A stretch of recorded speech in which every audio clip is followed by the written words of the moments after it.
اب اس کے بعد ہے نماز میت کے احکام۔ اگلا مرحلہ نماز میت کا ہے۔ ہر مسلمان کی میت پر اور ایسے بچے کی میت پر جو اسلام کے حکم میں ہو اور پورے 6 سال کا ہو چکا ہو نماز پڑھنا واجب ہے۔ نماز میت ہر مسلمان کی میت اور ہر وہ بچہ جو کہ اسلام کے حکم میں ہو اور کتنے سال کا ہو؟ 6 سال کا ہو۔ اگر 6 سال سے کم عمر کا بچہ ہے، مثلا 5 سال کا ہے یا مثلا 4.5 سال کا ہے، 5.5 سال کا ہے، مسلمان کی میت پر اور ہر اس بچے کی میت پر جو کہ اسلام کے حکم میں ہو اور 6 سال کا ہو چکا ہو، اس پر نماز میت پڑھنا واجب ہے۔ اگر 6 سال سے کم عمر کا بچہ ہے لیکن اتنی ایج میں ہے کہ اس کو نماز کی تھوڑی سمجھ بوجھ ہے، تب بھی اس کے اوپر نماز پڑھی جائے گی۔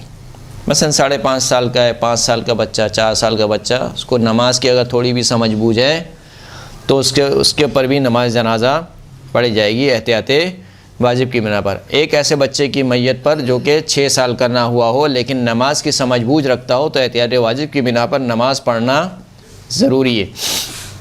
اور اگر نماز کو نہ جانتا ہو تو رجا کی نیت سے نماز پڑھنے میں کوئی حرج نہیں ہے۔ رجا کسے کہتے ہیں؟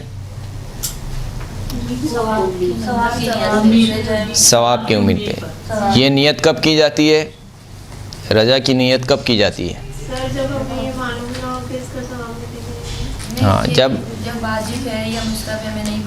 ہمیں یہ معلوم نہ ہو کہ آیا شریعت کی نگاہ میں یہ عمل مطلوب ہے یا نہیں ہے، یعنی ثابت ہے یا نہیں ہے، چاہے مستحب کے عنوان سے ہو چاہے واجب کے عنوان سے ہو۔ جب ہمیں معلوم نہ ہو کہ آیا یہ عمل شریعت کی نگاہ میں ثابت ہے یا ثابت نہیں ہے تو بدعت سے بچنے کے لیے ہم کیا کرتے ہیں؟ رجا کی نیت کرتے ہیں کہ اس امید پر عمل انجام دیتے ہیں کہ انشاءاللہ خدا کو مطلوب ہوگا اور خدا اس پر ثواب دے گا۔ تو اگر اتنا چھوٹا بچہ ہے کہ جو نماز کی سمجھ بوجھ نہیں رکھتا ہے، اس پر نماز جنازہ اگر آپ پڑھ رہے ہیں تو نیت کیا ہونی چاہیے؟ رجا کی نیت ہونی چاہیے، کوئی حرج نہیں۔ وہ بچہ جو مردہ پیدا ہوا ہو اس کی میت پر نماز پڑھنا مستحب نہیں ہے۔ مردہ بچہ پیدا ہوا ہے یعنی ساقط ہو گیا، ایک بچہ ہے پورا بچہ لیکن ساقط ہے تو اس کے اوپر جو ہے وہ نماز میت پڑھنا ثابت نہیں ہے، مستحب نہیں ہے۔ جی غسل دیا جائے گا، اس کو کفن دیا جائے گا، حنوط لگایا جائے گا اور اس کو دفنا دیا جائے گا۔ نماز میت اس کے لیے ثابت نہیں ہے، مستحب بھی نہیں ہے، واجب تو ہے ہی نہیں، مستحب بھی ثابت نہیں ہے ایسے بچے کے لیے۔ ضروری ہے کہ میت کی نماز اسے غسل دینے، حنوط کرنے اور کفن پہنانے کے بعد پڑھی جائے۔ اس کا مرحلہ کب ہے؟ غسل، حنوط اور کفن کے بعد نماز میت کا مرحلہ ہے۔ اگر کوئی بہت ہی جلدی میں ہو، کہا کہ اتنا ٹائم کہاں ملے گا، پہلے ہی پڑھ دیتے نماز، غسل سے پہلے پڑھ دی، یا غسل ہو گیا کفن سے پہلے پڑھ دی یا حنوط سے پہلے پڑھ دی تو وہ کافی نہیں ہے، دوبارہ نماز پڑھنی پڑے گی۔ اگر ان امور سے پہلے یا ان کے دوران پڑھی جائے تو ایسا کرنا خواہ بھول چوک یا مسئلے سے ناعلمی کی بنا پر ہی کیوں نہ ہو، یہ نماز کافی نہیں ہوگی، دوبارہ پڑھنی پڑے گی نماز۔ جو شخص میت کی نماز پڑھنا چاہے اس کے لیے ضروری نہیں کہ اسے وضو غسل یا تیمم کیا ہو۔ نماز جنازہ کے لیے جو ہے وہ اگرچہ کہ اس کو نماز کہا جاتا ہے لیکن یہ اصطلاحی نماز نہیں ہے۔ یہ کیا ہے؟ نماز نہیں ہے۔ اس میں نہ تو مثال کے طور پر سورہ فاتحہ ہے، نہ تو کوئی سورہ ہے، نہ اس میں رکوع ہے، نہ اس میں سجدہ ہے۔ یہ نماز نہیں ہے، اس کو مجازاً نماز کہا جاتا ہے۔ اصل میں یہ دعا ہے، میت کے لیے اور مومنین کے لیے دعا ہے۔ تو لہذا کیونکہ نماز نہیں ہے تو نماز کے لیے کوئی طہارت کی ضرورت ہوتی ہے، اس کے لیے کسی قسم کی طہارت کی ضرورت نہیں ہے، نہ وضو کی ضرورت ہے، نہ غسل کی ضرورت ہے، نہ تیمم کی ضرورت ہے۔ اسی طریقے سے جو نماز میں شرائط ہوتی ہیں کہ بدن پاک ہو، لباس پاک ہو، وہ بھی اس میں ضروری نہیں ہے۔ یہاں تک کہ اگر اس کا لباس غصبی ہو تب بھی یہ نماز صحیح ہو جائے گی۔ اگرچہ بہتر یہ ہے کہ ان تمام چیزوں کا لحاظ رکھے جو دوسری نمازوں میں لازمی ہیں۔ بہتر یہ ہے یعنی مستحب ہے کہ مثال کے طور پر باوضو ہو، یا اگر اس کے اوپر غسل واجب ہو تو غسل کیا ہوا ہو، یا اگر اس کا وظیفہ تیمم ہے تو وہ تیمم کرے، لباس بدن پاک ہو، اس کا لباس غصبی نہ ہو، یہ بہتر ہے۔ ہاں ہر وہ کام جو نماز کی شکل کو ختم کر دے اس سے دوری اختیار کی جائے۔ نماز کے مبطلات نماز میں سے ایک کیا ہے کہ ایسا کام کرنا اس سے نماز کی شکل ختم ہو جائے. ایسا کام کرنا مثال کے طور پر نماز کے دوران کوئی اچھل کودنے لگے, صحیح ہے, تو اس سے کیا ہوتا ہے نماز کی شکل ختم ہو جاتی. اسی طریقے سے نماز میت میں بھی کوئی ایسا کام کرنا ہے اس سے نماز کی شکل ختم ہو جائے. یعنی ایک تکبیر کہی, پھر اس کے بعد مثال کے طور پر کھڑا ہوا ہے, ادھر دیکھا ادھر دیکھا, اچھل کود کر رہا ہے, اس سے نماز کی شکل ختم ہو گئی. تو اس کام سے دوری اختیار کی جائے. جیسے اگر ہم اپنی نارمل نماز پڑھ رہے ہیں تو ظہر کی پڑھ کے ہم بیٹھ جاتے ہیں نماز پہ, پھر سامنے کیا پڑھ لی نماز, تو کیا یہ بھی مبطلات نماز؟ نہیں, یہ مبطلات نماز میں سے نہیں ہے. وہ تو اس کو معلوم نہیں ہے, اس وجہ سے پوچھ رہا آپ سے. کہ وہ اتنی دیر سے بیٹھے ہوئے ہو تو پڑھ بھی رہے ہو. نہیں ایسا نہیں ہے. اب بہت زیادہ ایک طولانی مثال کے طور پر کھڑا ہوا ہے, مثلا الحمد سورہ پڑھ لیا, اب کھڑا ہوا ہے بہت زیادہ, مثلا آدھے گھنٹے ایسے ہی کھڑا ہوا ہے, تو یہ باطل کر دے گا نماز کو.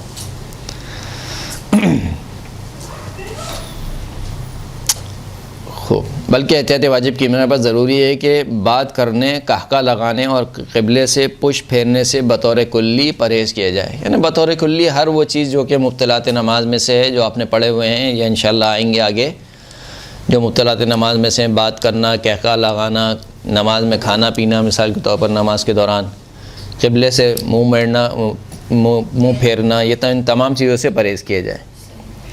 جو شخص نماز میت پڑھ رہا ہو ضروری ہے کہ وہ رو بقبلہ ہو, اور یہ بھی واجب ہے کہ میت کو نماز پڑھنے والے کے سامنے پشت کے بل یوں لٹایا جائے کہ میت کا سر نماز پڑھنے والے کی دائیں طرف اور پاؤں بائیں طرف ہوں.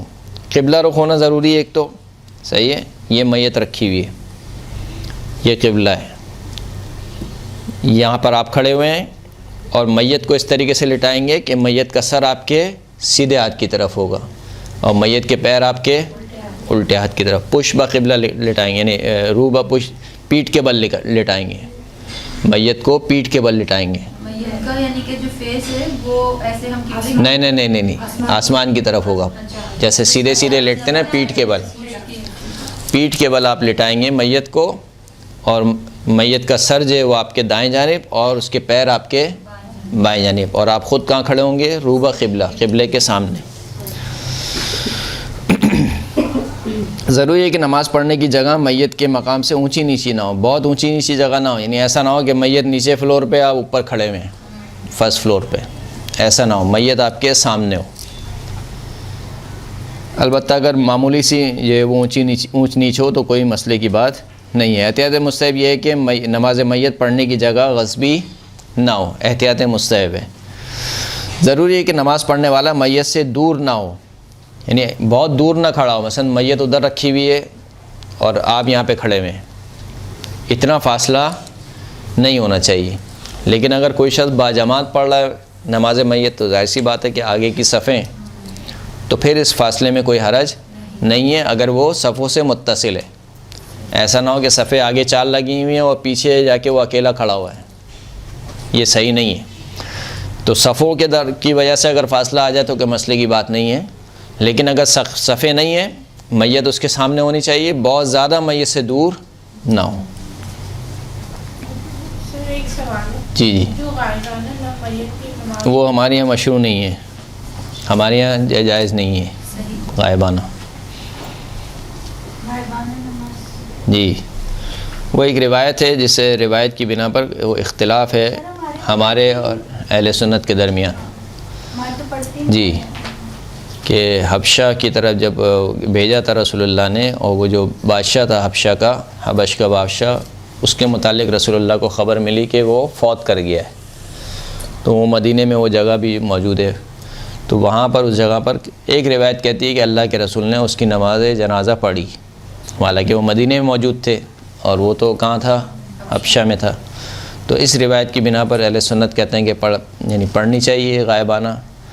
ہماری روایت کے مطابق نہیں پڑھنی چاہیے, کہ ہو سکتا ہے کہ یہ رسول اللہ کا ایک خاص فعل ہو, یا رسول اللہ نے انجام دیا ہو, یا روایت ہی ضعیف ہو ہمارے نزدیک. شاید, میں نے معلوم نہیں ہے, لیکن ان دو میں سے کوئی ایک بات ہوگی.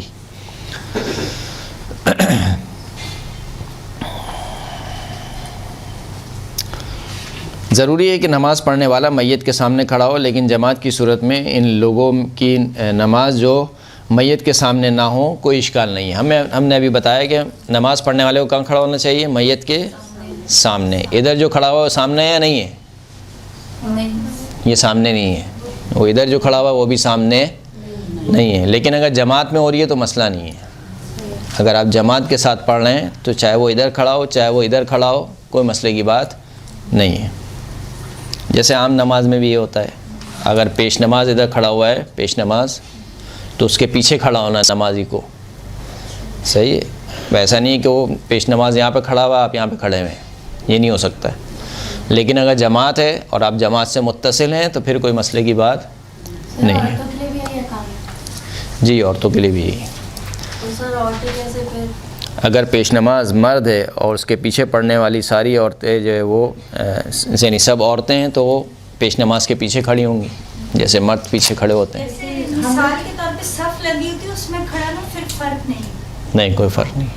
عام طور پہ نمازی میں جیسے تو خواتین کا ایک الگ پورشن ہوتا ہے. ہاں وہ اس وجہ سے ہوتا ہے کہ مرد اور عورت ایک ساتھ پڑھ رہے ہوتے ہیں. جی جی صحیح ہے. تو پھر اس صورت میں ضروری ہے کہ مرد اور عورت کے درمیان ایک تو پردہ ہو. جی بالکل. ایسا پردہ کہ دونوں ایک دوسرے کو نہ دیکھ سکیں کسی بھی حالت میں. قیام کی حالت میں بھی رکوع کی حالت میں بھی سجدے کی حالت میں ایسا پردہ ہو. اور صف مثال کے طور پر یہاں تک آ رہی ہے یہاں پہ پردہ لگایا اس کے بعد یہاں سے عورتوں کی صف شروع ہو گئی. یا ایسے ہو یا یہاں پر پہلی صف دوسری صف مثال کے طور پر مردوں کی ہے اس کے پیچھے تیسری چوتھی صف جو ہے وہ عورتوں کی. اس طریقے سے مسجد میں نہیں ہوتی ہو سکتی ہے لیکن عام طور پہ باہر کرتے ہیں. مسجد میں بھی ہو سکتی ہے.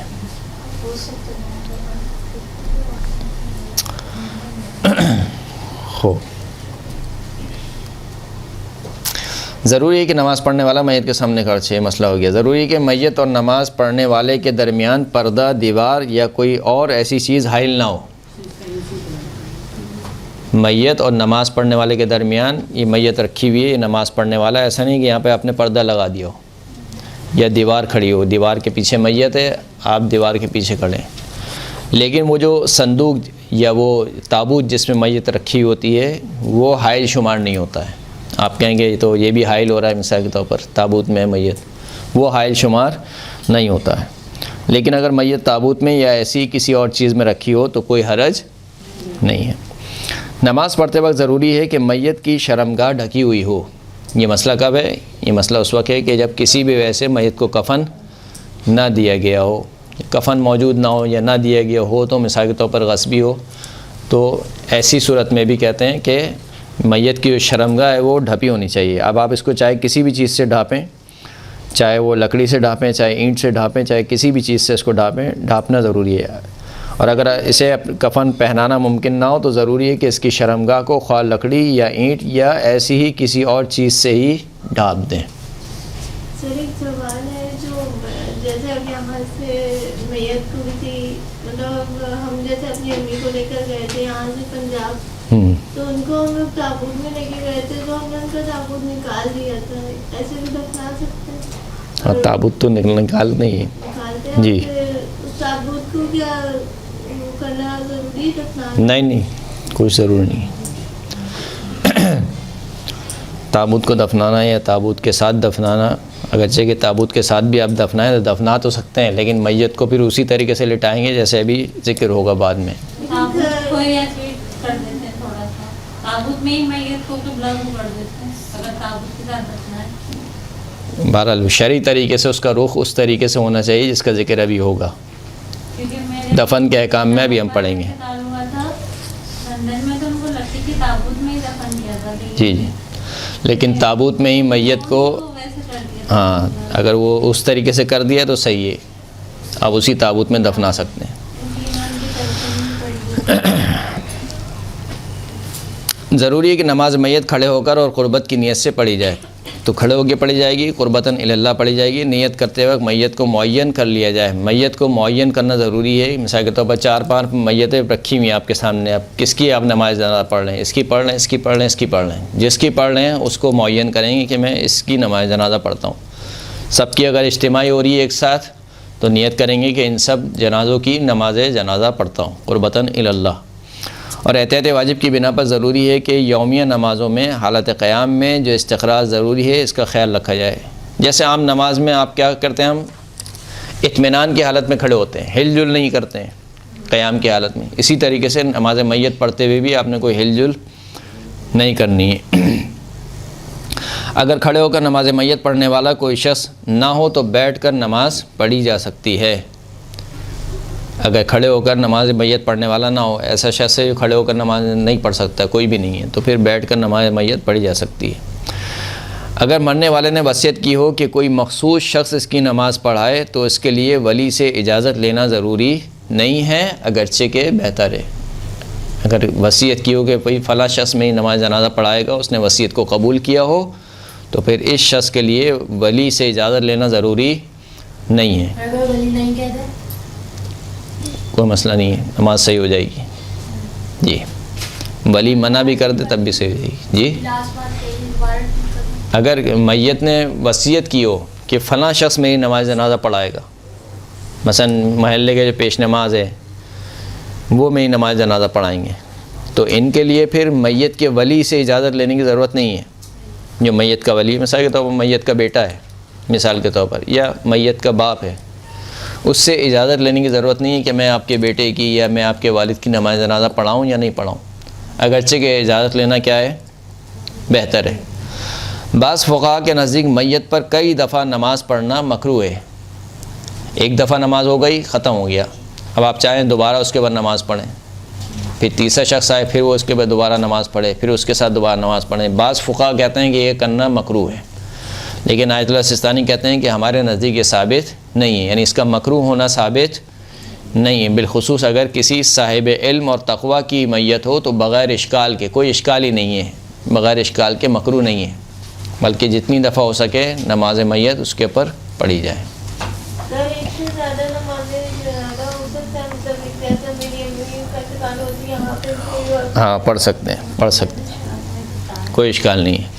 اگر میت کو جان بوجھ کر یا بھول چوک کی وجہ سے کسی عذر کی بنا پر بغیر نماز پڑھے دفن کر دیا جائے، یا دفن کر دینے کے بعد پتہ چلے کہ جو نماز اس پر پڑھی جا چکی ہے وہ باطل ہے، تو میت پر نماز پڑھنے کے لیے اس کی قبر کو کھولنا جائز نہیں ہے. بغیر نماز پڑھے دفنا دی گئی میت، بھولے کی وجہ سے یا کسی بھی وجہ سے، کسی بھی عذر کی وجہ سے بغیر نماز پڑھے میت کو دفنا دیا گیا. اب جب وہ دفن ہو چکی ہے تو اس کو اب دوبارہ نکالنا ضروری نہیں، جائز نہیں کہ اس کو قبر کو کھودا جائے، لیکن ان شرائط کے ساتھ کہ جن کا ذکر نماز میت کے سلسلے میں آ چکا ہے. ان شرائط کے ساتھ کہ جن کا ذکر نماز میت کے سلسلے میں آ چکا ہے. رجا کی نیت سے اس کی قبر پر نماز پڑھنے میں کوئی حرج نہیں ہے. ایک میت کو دفنا دیا گیا، ختم ہو گئی بات، اب اس کی کوئی نماز جنازہ نہیں ہے. لیکن اگر کوئی شخص کہے کہ میں اس کی قبر کے سامنے پڑھنا چاہتا ہوں تو صحیح آپ پڑھیں، لیکن کس نیت سے؟ رجا کی نیت سے پڑھیں گے. صلوات پڑھیں محمد و آل محمد، صلی اللہ علیہ محمد و آل محمد. آپ نے پچھلی کلاس میں غسل کے جو جی احکامات بتائے تھے میت کے، تو میرے تایا کی ڈیتھ ہوئی تھی تو ان کو ایکسیڈنٹ ہوا تھا ان کا، تو ملی نہیں تھی 7 دن تک 8 دن تک. صحیح. تو عید ہی نے ان کو دفنا دیا تھا، اور جب دفنا دیا اسی دن شام ہی پھر ان کے بیٹوں کو پتہ چلا کہ آج دفن ہو گئے. تو اس غسل کا کیا ہوا ہے؟ جیسے آپ نے کہا کہ جی پچھلی کلاس میں کہ ضروری ہے کہ شیعہ غسل کیا جائے، اس کو نکالا جائے گا دوبارہ نکالا جائے گا، مگر یہ کہ کوئی ایسا حرج آ جائے کہ اب اس کو نکالنے میں مسئلہ ہو، مثلا حکومت منع کرے کہ بھائی آپ اس کو نہیں نکال سکتے ہیں، دفنا دیا گیا ہے، یا کوئی ضروری نہیں لیکن غسل کے لیے ضروری ہے کہ غسل کفن بھی اگر اس میں کوئی کوتاہی ہوئی ہے، اگر صحیح کفن دیا ہے تو صحیح ہے، لیکن اگر کوئی کوتاہی ہوئی ہے اس میں بھی تو ظاہر سی بات ہے اس کے لیے پھر نکالا جائے گا. نہیں میں کہہ رہا ہوں کوئی ایسا لا ہو، مثال کے طور پر کوئی ایسا قانون ہو کہ آپ میت کو نہیں نکال سکتے ہیں اس ایریے میں، جو بھی ہے، یہ ایک مثال دے رہا ہوں میں، یعنی کوئی بھی ایسا حرجی مسئلہ آ جائے کہ آپ اس کو نہ نکال سکیں، بہت مشکل ہو اس کے لیے. سنا تھا کیونکہ ان کی میت انتقال ہوئے 7-8 دن گزر گئے. ہاں اگر اتنا وقت نہیں تھا تو ان کی میت کو نکالنا بہت، اتنا وقت گزر گیا ہے کہ اب آپ کو معلوم ہے کہ میت جو ہے وہ گڑ سل گئی ہوگی نیچے. نہیں دفنائے تو اسی وقت گئے تھے، لیکن جو عیدی والی تھے انہوں نے کہا کہ آج ہی دفنائے، لیکن ان کی باڈی کی حالت ہے ویسی نہیں تھی کہ ان کو نکالا جائے. ہاں تو اس صورت میں بھی نہیں، واجب نہیں ہے. ہاں اگر میت کا جو بدن ہے وہ مثال کے طور پر آپ اگر نکالیں تو اس کا بدن ٹوٹ جائے، خدا نخواستہ بکھر جائے میت، تب بھی واجب نہیں ہے، یا میت کی بے حرمتی ہوتی ہو نکالنے کی صورت میں، اس صورت میں بھی واجب نہیں ہے۔ اس کے علاوہ جو ہے وہ نکالنا ضروری ہے۔ خوب، نماز میت کا طریقہ۔ نماز میت، جی میت کا طریقہ۔ نماز میت میں 5 تکبیرات ہیں جو کہ کہنا واجب ہے۔ 5 تکبیرات، صحیح ہے، ہر مسلمان کی میت پر 5 تکبیرات پڑھی جائیں گی۔ ان 5 تکبیرات کے درمیان جو ہے وہ پہلی تکبیر کے بعد آپ کو شہادتین پڑھنے، اشہد ان لا الہ الا اللہ و اشہد ان محمد رسول اللہ۔ پہلی تکبیر کہی آپ نے، نیت کی تکبیر کہی اللہ اکبر، اس کے بعد کہا کہ اشہد ان لا الہ الا اللہ و اشہد ان محمد رسول اللہ۔ یہ بھی ہم صرف واجب مقدار بتا رہے ہیں۔ پھر اس کے بعد آپ نے دوسری تکبیر کہی، دوسری تکبیر کے بعد آپ کیا پڑھیں گے؟ درود پڑھیں گے، اللہم صلی علی محمد و آل محمد۔ پھر آپ نے تکبیر کہی، تیسری تکبیر کے بعد آپ کہیں گے، عمومی دعا کریں گے، اللہم اغفر للمؤمنین والمؤمنات، اللہم اغفر للمؤمنین والمؤمنات۔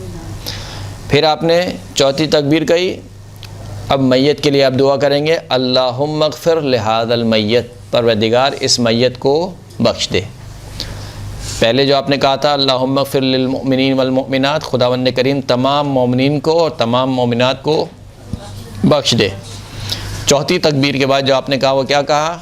پروردگار اس میت کو بخش دے، اس صورت میں کہ اگر یہ میت مرد کی ہے، اور اگر میت کسی عورت کی ہے تو آپ کہیں گے اللہم اغفر لہذہ المیتہ، اللہم اغفر لہذہ المیتہ۔ یہ بہت آسان سا طریقہ ہے نماز میت پڑھنے کا۔ پہلی تکبیر، اس کے بعد اشہد ان لا الہ الا اللہ و اشہد ان محمد رسول اللہ۔ دوسری تکبیر، اللہم صلی علی محمد و آل محمد۔ تیسری تکبیر، اللہم اغفر للمؤمنین والمؤمنات۔ چوتھی تکبیر، اللہم اغفر ھذا المیت، اگر مرد کی میت ہے، اور اگر عورت کی میت ہے تو آپ کہیں گے اللہم اغفر لہذہ المیت۔ اس کے بعد 5ویں تکبیر آپ کہیں گے، نماز ختم ہو گئی، نماز جنازہ ختم ہو جائے گی۔ یہ واجب مقدار تھی نماز جنازہ کی۔ نماز جنازہ کی مستحب مقدار ہے، خیر میں پڑھ دیتا ہوں اس کو جلدی، آپ صرف سن لیں اس کو۔ بہتر یہ ہے کہ پہلی تکبیر کے بعد کہے کہ اشہد ان لا الہ الا اللہ وحدہ لا شریک لہ واشہد ان محمدا عبدہ ورسولہ ارسلہ بالحق بشیرا ونذیرا بین یدی الساعہ۔ صحیح ہے، یعنی واجب مقدار کتنی تھی؟ اشہد ان لا الہ الا اللہ واشہد ان محمد رسول اللہ، یہ واجب مقدار ہے۔ اس میں اگر آپ اضافہ کریں گے تو آپ یہ کچھ جملے اضافہ کر دیں گے، اشہد ان لا الہ الا اللہ وحدہ لا شریک لہ، وحدہ لا شریک لہ کہنا مستحب ہے۔ واشہد ان محمدا عبدہ ورسولہ، اشہد ان محمد رسول اللہ کہہ دینا کافی ہے، لیکن اگر مستحب پر عمل کرنا چاہتے ہیں، اشہد ان محمدا عبدہ ورسولہ ارسلہ بالحق بشیرا ونذیرا بین یدی الساعہ، یہ مستحب ہے، یہ جملہ کہنا مستحب ہے۔ میں گواہی دیتا ہوں کہ محمد صلی اللہ علیہ وسلم اللہ کے بندے ہیں، اللہ کے رسول ہیں، اللہ نے ان کو حق کے ساتھ بھیجا، بشیر بنا کر بھیجا یعنی بشارت دینے والے ہیں، جنت کی بشارت دیتے ہیں، و نذیر بنا کر بھیجا یعنی آتش جہنم سے ڈراتے ہیں، بین یدی الساعہ کب تک کے لیے ان کو بھیجا؟ قیامت تک کے لیے، یعنی وہ قیامت تک کے لیے ہمارے رسول ہیں۔ پھر اس کے بعد دوسری تکبیر کہے اور کہے اللہم صلی علی محمد و آل محمد، یہ واجب تھا، یہ واجب ہے۔ اب اس کے بعد کیا ہے؟ مستحب ہے، وبارک علی محمد و آل محمد، پروردگار برکت نازل فرما محمد اور آل محمد پر، ورحم محمد و آل محمد، پروردگار رحم فرما محمد پر اور آل محمد پر، کافضل ما صلیت و بارکت و ترحمت علی ابراہیم و آل ابراہیم، جیسے وہ درود کہ جو تو نے ابراہیم اور آل ابراہیم پر بھیجا، وہ برکت جو تو نے ابراہیم اور آل ابراہیم پر نازل کی، وہ رحمت جو تو نے ابراہیم اور آل ابراہیم پر نازل کی، اس کی افضل ترین رحمتیں، برکتیں اور درود محمد اور آل محمد پر نازل فرما۔ انکا حمید مجید کہ یقیناً تو صاحب حمد بھی ہے اور شرف اور جلال کا مالک بھی ہے۔ وصلی علی جمیع الانبیاء والمرسلین والشہداء والصدیقین وجمیع عباد اللہ الصالحین، پروردگار تمام انبیاء پر، تمام مرسلین پر، تمام شہداء پر، تمام صدیقین پر اور تمام اللہ کے صالح بندوں پر درود نازل فرما۔ پھر اس کے بعد تیسری تکبیر کہیں گے، اس کے بعد کہیں گے اللہم اغفر للمؤمنین والمؤمنات، پروردگار بخش دے مومنین کو مومنات کو، والمسلمین والمسلمات، مسلمان مردوں کو مسلمان عورتوں کو، الاحیاء منہم والاموات، ان میں سے جو زندہ ہیں ان کو بھی بخش دے، جو ان میں سے مر چکے ہیں ان کو بھی بخش دے، تابع بیننا و بینہم بالخیرات، ان کے اور ہمارے درمیان جو ہے وہ ایک خیرات کا سلسلہ جاری کر دے، یعنی ہم مسلسل اپنے مرحومین کے لیے کوئی نہ کوئی خیر یہاں سے بھیجتے رہیں۔ انکا مجیب الدعوات، تو دعاؤں کو قبول کرنے والا ہے، انکا علی کل شیء قدیر، بے شک تو ہر چیز پر قادر ہے۔ پھر اس کے بعد اگر مرد کی میت ہو تو آپ کہیں گے اللہم ان ھذا المسجع وابن عبدک وابن امتک، پروردگار مسجع کہتے ہیں کہ کسی بھی چیز کو جب آپ کسی کپڑے سے لپیٹ دیں تو اس کو کہا جاتا ہے مسجع۔ پروردگار یہ جو کفن میں لپٹی ہوئی لاش ابھی پڑی ہوئی ہے، عبدوں کا یہ تیرا بندہ ہے، وابن عبدک تیرے بندے کا بندہ ہے، وابن امتک تیری کنیز کا بندہ ہے، یعنی یہ خود بھی جو ہے وہ مسلمان ہے، اس کے والدین بھی کیا ہیں مسلمان ہیں، اور مسلمان نہ بھی ہوں تو بہرحال تیرے بندے ہیں۔ تو پروردگار یہ تیرا بندہ ہے، تیرے بندے کا بندہ ہے اور تیری کنیز کا بندہ ہے۔ نزل بک، پروردگار یہ تیرا مہمان بننے جا رہا ہے، یہ جو لاش مردہ لاش بنی ہوئی ہے یہ آج کی شب آج سے تیرا مہمان بننے جا رہا ہے۔ وانت خیر منزل بہ، اور تو ان تمام ہستیوں میں سب سے بہتر ہے کہ جس کے پاس کوئی مہمان بن کے آتا ہے۔ وانت خیر منزل بہ اللہم ان لا نعلم منہ الا خیرا، پروردگار یہ جو میت ہمارے سامنے پڑی ہوئی ہے، آپ گواہی دیتے ہیں پروردگار یہ جو میت ہمارے سامنے پڑی ہوئی ہے ہم اس کے بارے میں کچھ نہیں جانتے سوائے خیر کے، ہم اس کے بارے میں کچھ نہیں جانتے سوائے خیر کے، جھوٹ نہیں ہے یہ، یعنی ایک وہ شخص ہے اس کو آپ جانتے ہیں نہیں، اس کے باوجود صحیح ہے پردہ پوشی کریں تو یہ جملہ ہی نہ کہیں، اب خدا کے سامنے کہہ رہے ہیں کہ پروردگار میں نے اس سے کچھ نہیں دیکھا سوائے خیر کے، جبکہ آپ جانتے ہیں۔ ظاہر ہے علامہ یہ کوئی پڑھ رہا ہوتا ہے تو کہنا پڑتا ہے، کہتے ہیں کہنا پڑتا ہے، جیسے ہماری امی قبر پہ تکبیر پڑھ رہے تھے تو ظاہر ہے علامہ نے ہری بات پڑھی ہوئی پر جانتے تو کوئی نہیں۔ ہاں یہ جو ہے وہ عقیدے کی گواہی ہے، اللہم لا نعلم منہ الا خیرا، عقیدے کے مطابق یہ ہے، خدایا ہم اس کے عقیدے کو بہترین عقیدے پر دیکھتے ہیں، یہ عمل کی گواہی نہیں ہے۔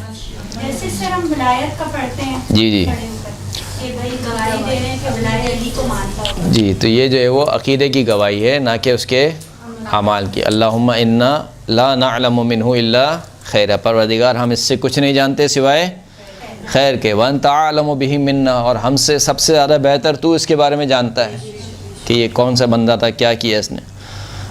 اب کیونکہ ہم نہیں جانتے ہیں، تو رازوں کو جانتا ہے، تو دلوں کے حالوں کو جانتا ہے۔ اللہم ان کان محسنا فزد فی احسانہ، اگر تیرے نزدیک یہ اچھا بندہ ہے تو اس کی اچھائی میں اضافہ فرما، وَإِن كَانَ مُسِيئًا فَتَجَاوَزْ عَنْ سَيِّئَاتِهِ، پروردگار اگر یہ تیرا گناہ گار بندہ ہے تو اس کے گناہوں سے درگزر فرما۔ وَاغْفِرْ لَهُ، پروردگار اس کو بخش دے۔ اللہم اجعلہ عندک فی اعلی علیین، پروردگار اس کو اعلی علیین میں جگہ عطا فرما۔ وَاخْلُفْ عَلَىٰ أَهْلِهِ فِي الْغَابِرِينَ، اور جو باقی اس کے رہ گئے ہیں پسماندگان، جو اس کے ورثہ باقی رہ گئے ہیں ان میں تو اس کا بہترین جانشین بن جا، یعنی مثال کے طور پر تو نے اگر ایک گھر سے کسی باپ کا سایہ اٹھا لیا ہے تو اب اس کے باپ کی جگہ تو ان کا بہترین سائبان بن جا، جو کہ ہے بہرحال خداوند کریم ہی ہے، لیکن بہرحال ایک دعا کرتے ہیں کہ پروردگار جو یہ میت چلی گئی ہے، جو اس کے ورثہ رہ گئے ہیں، اس کے ورثہ میں تو اس میت کا بہترین جانشین بن جا۔ وَارْحَمْهُ بِرَحْمَتِكَ يَا أَرْحَمَ الرَّاحِمِينَ، پروردگار اس پر رحمت فرما اپنی رحمت کے واسطے سے، جبکہ تو سب سے زیادہ رحم فرمانے والا ہے۔ یہی دعا آپ جو ہے وہ اگر عورت میت کی ہو تو اسی کے لیے بھی سیم یہی دعا کرتے ہیں، صرف سیغوں کا فرق ہوتا ہے عربی کی وجہ سے۔ مثلا آپ مرد کے لیے بولتے ہیں اللہم ان ھذا المسجع، عورت کے لیے کہتے ہیں اللہم ان ھذہ المسجات، یعنی صرف سیغوں کا فرق ہے، دعا سیم یہی ہے، دعا میں کوئی فرق نہیں ہے۔ اس بات کا ذکر کرنا مناسب ہے کہ وہ دعا جو چوتھی تکبیر کے بعد ذکر ہوئی ہے بالغ افراد کے ساتھ مخصوص ہے۔ آپ کہتے ہیں اللہم اغفر للمؤمنین والمؤمنات چوتھی تکبیر کے بعد، فقط بالغ افراد کے لیے آپ کہیں گے۔ مومنین کے بچوں میں چوتھی تکبیر کے بعد یہ کہا جائے گا اللہم اجعلہ لأبویہ ولنا سلفا وفرتا واجرا، پروردگار تو اس کے والدین کے لیے ہمارے لیے ایک عظیم اجر قرار دے، کیونکہ حساب و کتاب کہاں سے شروع ہوتا ہے؟ بالغ ہونے کے بعد۔ مکلف آپ کب بنتے ہیں؟ بالغ ہونے کے بعد آپ مکلف بنتے ہیں، لہذا جو بالغ ہونے سے پہلے مر گیا ہے وہ سمجھیں معصوم موت مرا ہے، اس کا کوئی حساب و کتاب نہیں ہے، لہذا اس کے لیے آپ دعا بھی نہیں کہتے کہ اللہم اغفر للمؤمنین، اللہم اغفر، پروردگار اس کو بخش دے، بلکہ اس کے والدین کے لیے اور خود اپنے لیے آپ دعا کرتے ہیں۔ ضروری ہے کہ تکبیریں اور دعائیں تسلسل کے ساتھ یہ کے بعد دیگرے پڑھی جائیں، ان میں فاصلہ نہیں آنا چاہیے۔ ایک تکبیر کہہ کے مثال کے طور پر کوئی شخص کھڑا رہے 1 گھنٹہ آدھا گھنٹہ، فاصلہ نہیں آنا چاہیے، ایسا نہ ہو کہ نماز اپنی شکل کو کھو دے۔ جو شخص میت کی نماز بجماعت پڑھ رہا ہو، خواہ وہ مقتدی ہو، ضروری ہے کہ اس کی تکبیریں اور دعائیں بھی پڑھی جائیں، یعنی عام نماز جماعت کی طرح نہیں ہے یہ۔ بہت سے لوگ ہوتے ہیں جو نماز میت میں صرف کھڑے ہو جاتے ہیں، کچھ پڑھتے نہیں ہیں، بس اللہ اکبر اللہ اکبر۔ جو دعائیں جو تکبیریں جو پیش نماز پڑھ رہا ہے وہ سب کی سب مقتدی کو بھی پڑھنی ہوتی ہیں، صرف یہ کہ پیش نماز جو ہے وہ بلند آواز سے پڑھتا ہے، مقتدی کو آہستہ آواز سے پڑھنی ہے۔ صلوات پڑھیں محمد و آل محمد۔